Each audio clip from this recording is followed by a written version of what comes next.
Hey guys, the beginning, from the beginning to the end, you're going to see how the walls are built. Pulling out the skin, putting them together, and kind of taping them from the inside. Now, there's the supervisor. He's walking around making sure I'm working. Alright, getting that skin down and getting it ready. I'm laying out pieces of wood and cutting them as I go along. Now the bottom row of wood there that you see is taped also to the skin. That way it doesn't move and I can push down or against it. That way it doesn't move. And basically it's just piece by piece.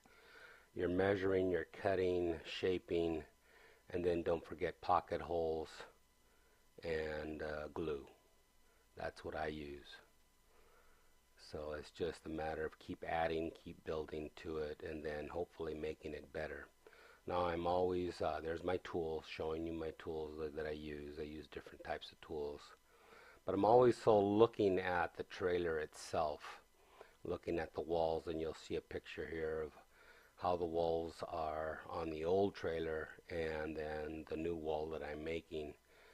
Because certain pieces are laid out for reinforcement for a reason. You're going to be screwing into them later to hold a certain piece inside together. So again, this is why they're laid out, and you can see the trailer there. So now I'm getting ready to put the skins on, the paneling on, and use plenty of glue. And what I do is I nail them down. I use a brad nailer, 18 gauge, relatively small, and just be careful not to scar the paneling. Any imperfections will come out later because you're going to put some more backing on it and push those little imperfections out, making sure the seams are together. And then remember, you're going to put a little trim piece over all the seams anyway, so you're not going to see those.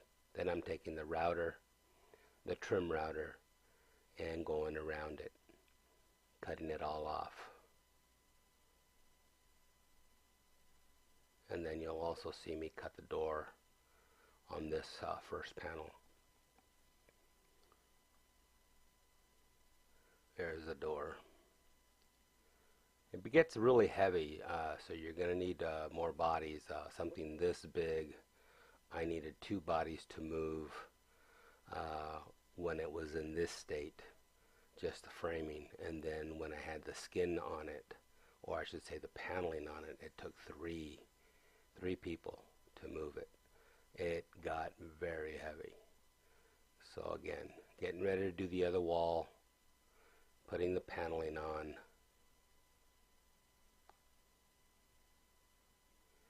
And plenty of glue.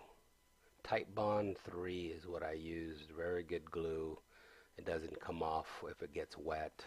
It still maintains its bond, and that's why I used it.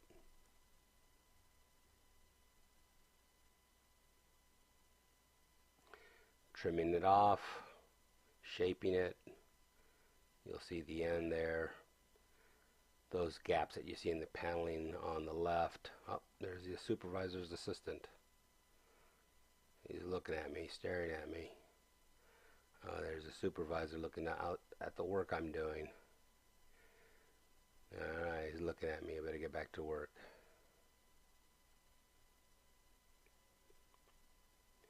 Alright, and again, you saw those seams, and what it did, it'll drop as I cut those pieces. They fall off, and I'll be able to use those for other things later on down the road. Here there's a little difference in color in the panels, but you know what, that's the nature of the beast. Not all panels are the same, and it gives it character. So all done. We're going to be placing this one up against the wall. There it is, ready to go.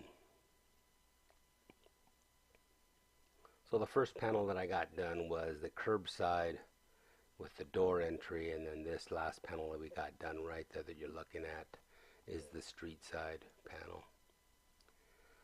And that's it. It takes a while. It's not easy, but it can be done. Thanks, guys. Thanks for watching. Until next time.